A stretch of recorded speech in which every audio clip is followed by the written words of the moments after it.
Hello and welcome everyone to our first of 3x30 attendees live talks. Really excited to have you here today. Before we get started, I would like to acknowledge that today, September 30th, is Canada's National Day of Truth and Reconciliation. I would also like to acknowledge that we are gathered on the traditional, ancestral, and unceded territory of the Coast Salish peoples, Squamish, Tsleil-Waututh, and Musqueam nations. This is the first of 3 30-minute live talks that we're going to be hosting on LinkedIn, and we're really excited about these. Every 2 weeks, we're going to have an event expert join us to discuss some important topics around some of the foundational principles that we believe makes an event successful. A note, though, if you haven't registered for the live talks on our website yet, please make sure you do. You can claim a free ticket for the Event Design Collective Taster Session. They were kind enough to give our guests free passes to that. It's typically valued at $60. And you can also enter to win one of 3 event design book bundles. They're valued at $75. There's going to be a link in the comments, and I would strongly suggest you do that. They're high value, great books. I've read them all, and they really do help. Say hello. I'm curious where you're coming from. Connect today. You can connect with others on the live chat also. It's a great opportunity to do that. If you have any questions or comments, we're going to have someone monitoring the chat also. We'll do our best to make sure we respond to anything that comes up. My name is Daniel Mitchell. I'm the VP of Sales and Marketing at Attendees, and I'm going to be hosting today's conversation. No matter where you're executing, whether you're executing a virtual event, in person, or a hybrid event, Attendees is a versatile event management platform that makes scaling a portfolio of corporate meetings and events seamless and easy. Super excited for our guest today, Anthony Vade, Director of North America at the Event Design Collective. He was kind enough to join us today and have this conversation. Anthony has helped event stakeholders create meaningful and memorable connections with attendees for over 20 years. He's worked with some of the largest audiovisual, event tech, event production companies in the industry, designing and executing large-scale conferences, corporate and entertainment events in both hybrid, virtual, and live scenarios. He's pretty much done it all. Welcome, Anthony, and thank you for joining us today. Hey, thanks. Thanks for having me. I'm looking forward to this conversation because in a lot of your marketing, we're talking about it being a hot topic. I can certainly say in my world, this has been a huge topic as we navigate what our new normal, our new world of events might look like. So looking forward to it. Yeah, and appreciate that. And in today's session, we're going to be discussing how to drive event revenue through effective price design. It's an important topic, especially in a time when monetizing something like a virtual event has proven to be especially challenging for planners across the globe. But pricing is a big topic, right? And so we only have 30 minutes, so we want to maximize our time here. And we're going to stay really focused on the beginning of the pricing process. And so what should the price or prices be for your event? And how do you even approach that really difficult question? But before we get going, I want to kind of start just before the COVID pandemic hit everyone, and they had to make some changes, because COVID obviously forced the industry to take a serious look at many areas of the meeting and events programs that they had. And my question for you, Anthony, really is: do you feel that pricing and the pricing strategy and design approach had opportunity for improvement even before COVID came along? And I'm curious on why, if you have a comment on that. Yeah, I do, absolutely. And I think you've hit the nail on the head. I don't think this pricing conversation and uncertainty around the pricing models that we have is new. And I think there's a trap that we could fall into that we look back at the past with rose-colored glasses and long for the days of yore that everything was okay and rosy.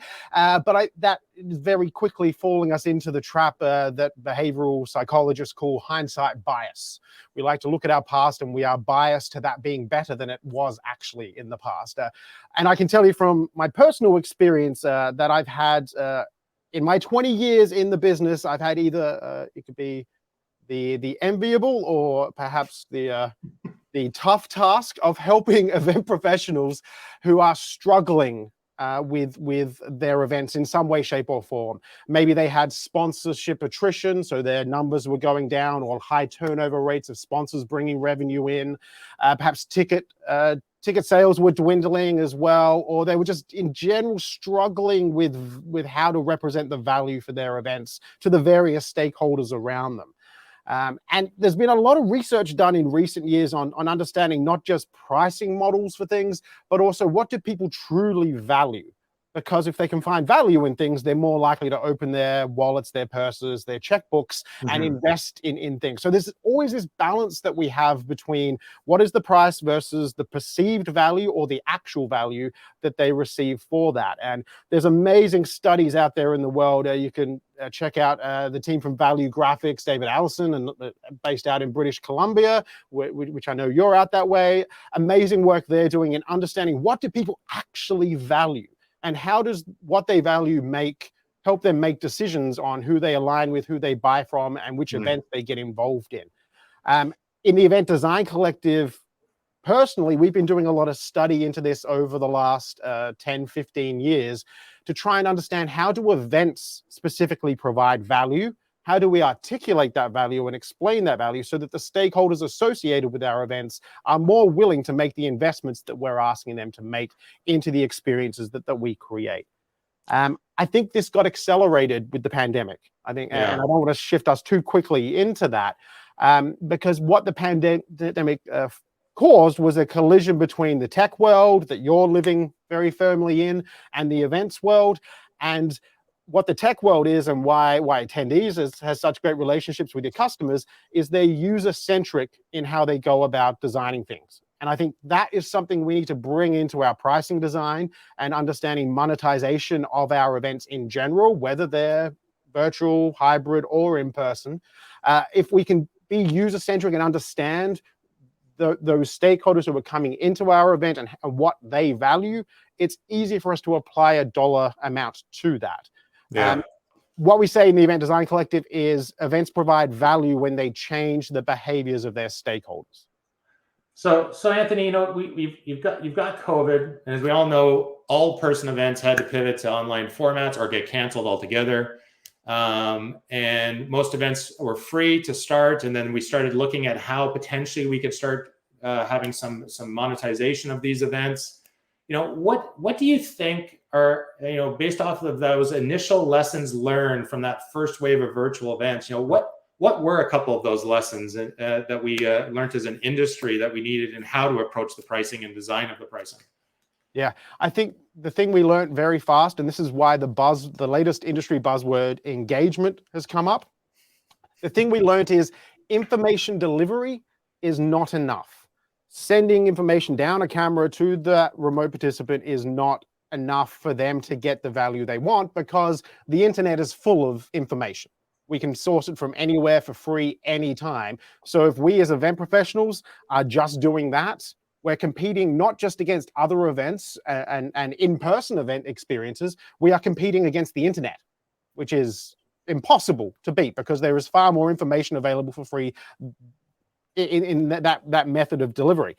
What we have learned, and why engagement is such a hot issue at the moment, is we are looking for intimacy and close connections with people and content.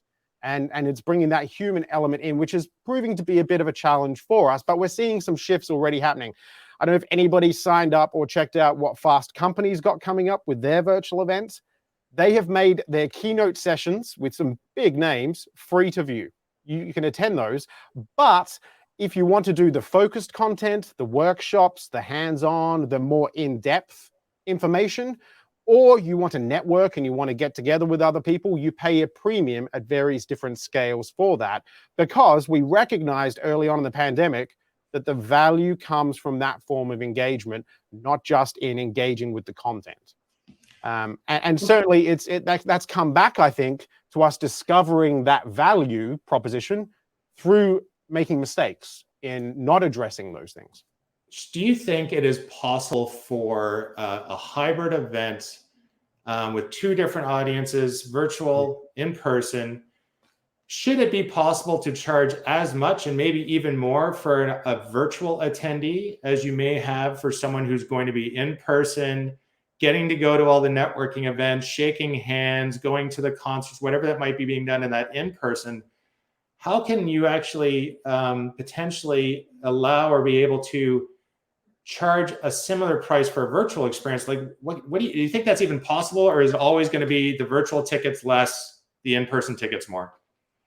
I think it's going to be harder to, and we look at, let's look at organizations that were doing this before the pandemic, who already had digital strategies behind them.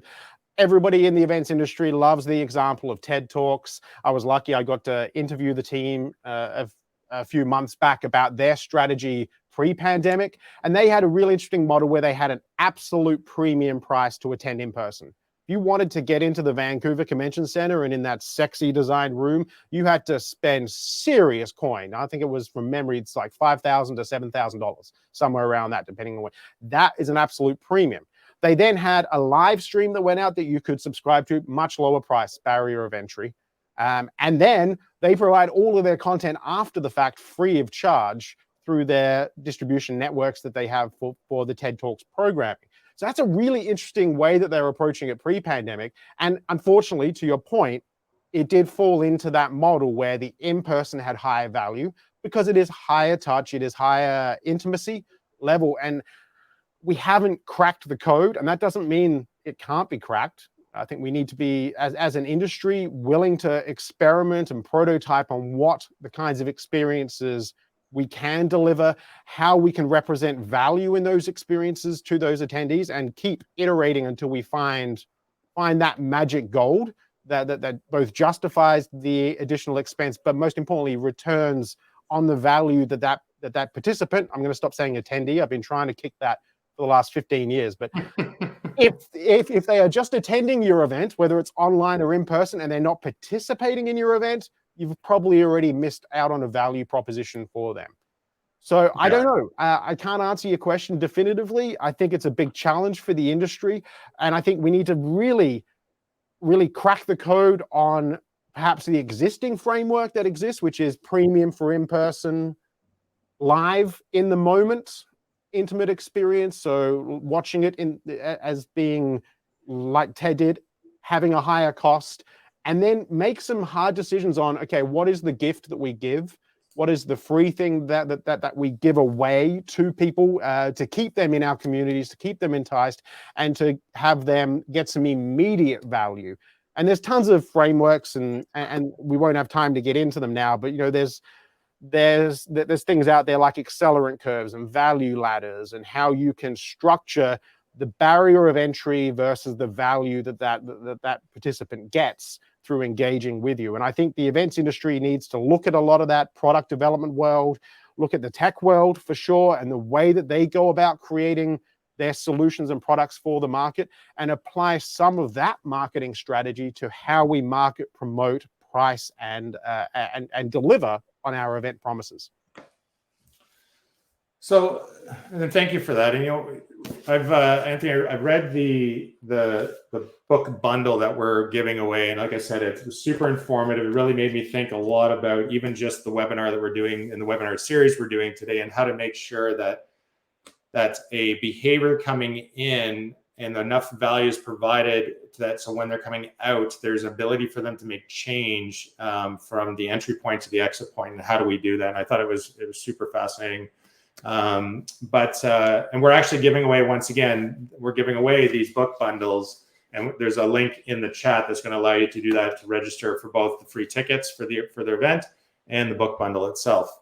Now, one of the things we wanted to make sure for today's very short webinar was allowing the audience or the participants to take and have a tangible action they can take away and bring back into their event planning process, specific around this topic.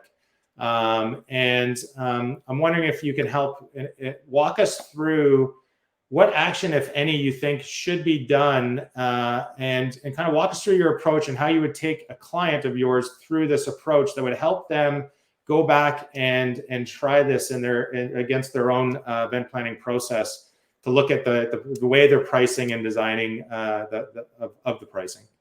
Yeah, I think the first key that whether it comes to pricing or just their event in general, the first key that every event professional should take on board is mapping the stakes.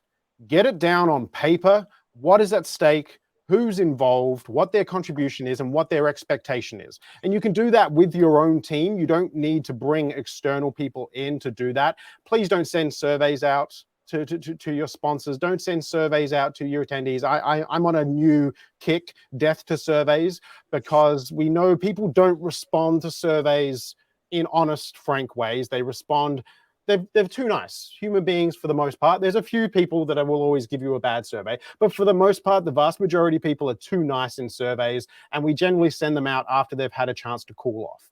So instead, what we do in the Event Design Collective is we go through steps to map the stakes of those high impact stakeholders. And we threw a few around, like sponsors, attendee participants, perhaps event owners, people like that. Get it down on paper and get your entire team to collaborate on that and bring their perspectives into understanding those stakeholders. Record it, and then do the most vital step: validate what you think that stakeholder wants.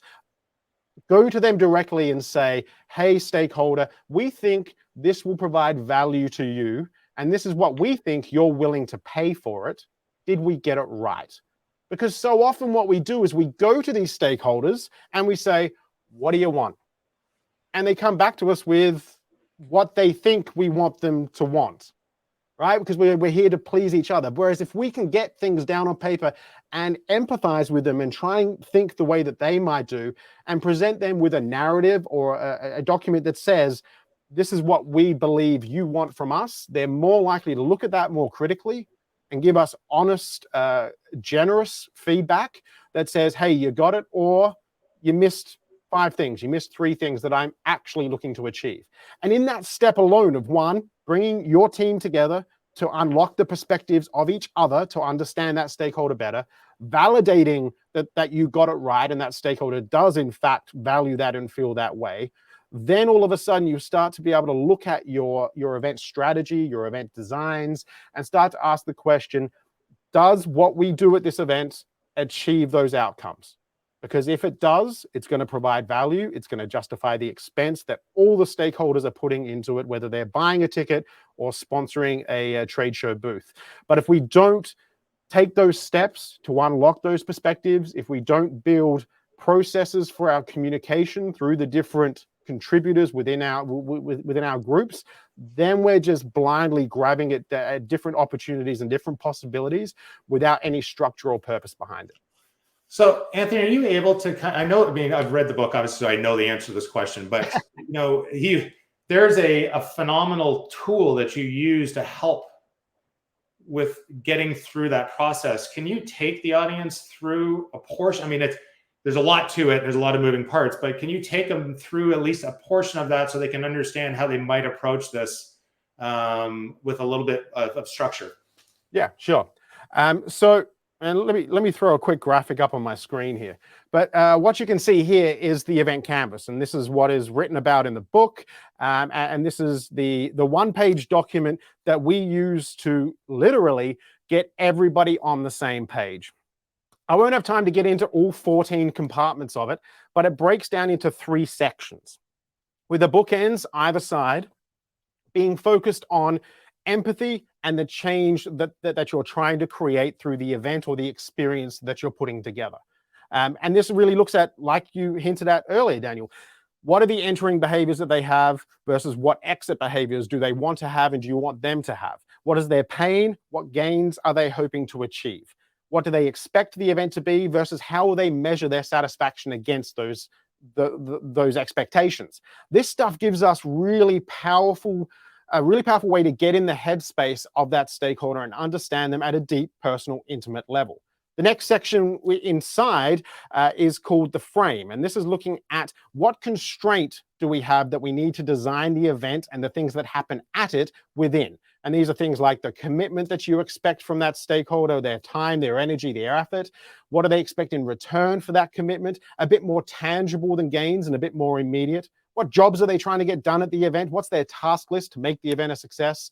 What does it cost them versus what revenue do they make? And then what does the event promise them and why should they be involved? From the change and the frame sections, we develop what we call the narrative. And this narrative explains why the event creates value to that stakeholder. We take that narrative to that stakeholder and we say, did we get it right? Like I mentioned before, give us the 10 things we missed. And then once we have that really good idea, we can move into the hourglass in the middle. And it's an hourglass for a reason, because you are designing the time you spend with that stakeholder at your event or within your community engagement project. And that's looking at what are the touch points, the experience journey we're going to have with that stakeholder from the day you decide to have it, as far out as you feel, as you see fit to project it, and what instructional design are we putting in place that we can inform, encourage, inspire, and motivate them to shift their behavior. Whether they're a sponsor that's looking to generate leads, whether they're a keynote speaker on stage trying to motivate an audience, or whether they're the event owner that's looking to shift the direction of the organization through creating an immersive experience that really resonates with people and aligns their team towards a common goal. So, I mean, really, when I hear you speaking about this, you've got to do the work, really, to understand that all of those pieces of the puzzle. If you want to try to maximize the value of your offering and make sure that you're delivering something that people truly find of value, therefore, you will be able to also tie in what you will charge for that value. If you miss that step, because I did a bunch of research and I've put on my own events, and you always kind of get to the point of how are we going to sell it, right? Time bound, special discounts, all of these things that you focus on. But really, this piece is the most important piece, right? And it's not just about price design, obviously, but very much about the value you're going to provide, and then you can then really go back to how you're going to design that price, what prices, what price points potentially, because of your stakeholders that you have that are going to be participating in this event, have different thresholds or needs or value that have different value costs that you can charge through this process. Yeah, it also enables you to go away from that scarcity-based selling, where sign up now this week, early bird, don't miss out, all of that stuff, feeding on FOMO, which is a dwindling thing. People aren't as FOMO'd out as they were in 2019 right now. We're happy, we're embracing JOMO, the joy of missing out a lot of the time now. Right. But it takes you away from that scarcity-based selling that you have to sign up, don't miss out, all of that stuff, and it takes you more into abundance-based selling. You want to be involved in this because look at what we are promising you it will do for you. And it will do all these things we guarantee you, and you need to deliver. You got to deliver on your promises, but we promise that it will create this transformation for you in your world through your participation at whatever level that is. And by the way, here's the price for it. All of a sudden, if there's abundance there, if they can see opportunity, possibilities in the experience that you're crafting, they're more likely to not even look at the price, but instead look at the outcomes that they can expect to receive from whatever they spend. Well, that's a perfect part to move into our closing. We've got about 4 minutes, and I think that our promise was we really wanted to try to give people something that they can grab onto and use. And between obviously the event canvas template you just mentioned, which we've also adding in the chat, so you can look at that and download it. And if you want to see how that canvas works in more detail and really try to get your understanding around it, you can join the event, the Canvas Taster Session, October 26th, that we've mentioned, where Anthony and his team will show you how to use this powerful tool to plan your events more efficiently with more value, and ultimately it will help with the pricing process. The event normally costs $60, as we mentioned, but our attendees get to register for free. So thank you for making that offer possible, because I think there's a lot of value there. Once again, we also have the book bundle. We have 3 of them. So you get a promo code for your free ticket, and then you also get a chance to enter in for the giveaway for the book bundle. We have 3 of them, typically valued at $75. We also, once again, because we want people to walk away from this and be able to actually action something. So make sure you go to our 3x30 talks page to register. And then, Anthony, thank you. Thank you for being here today, taking the time to have this conversation. I think it's an important one. You mentioned engagement at the beginning of this. I would love to dive into that topic at some point in time with you, because I think it's also a very important one. Yeah. But this is the first series of our live talks that we're hosting. And the next one's going to be October 14th. And our guest is Lindsay Martin Bilberry, CEO of Nifty Methods. And she's going to speak with us around the myth around all-in-one event platforms and solutions. And what should the approach be, and how can you approach this to make sure that you're providing the appropriate tech stack to support the success of the value you're trying to drive by using the event canvas for your event. So really appreciate it, Anthony. Thank you so much. Thank you. My pleasure. Have a great day, everyone, and we hope to see you at our next live talk. Have a great afternoon. Take care.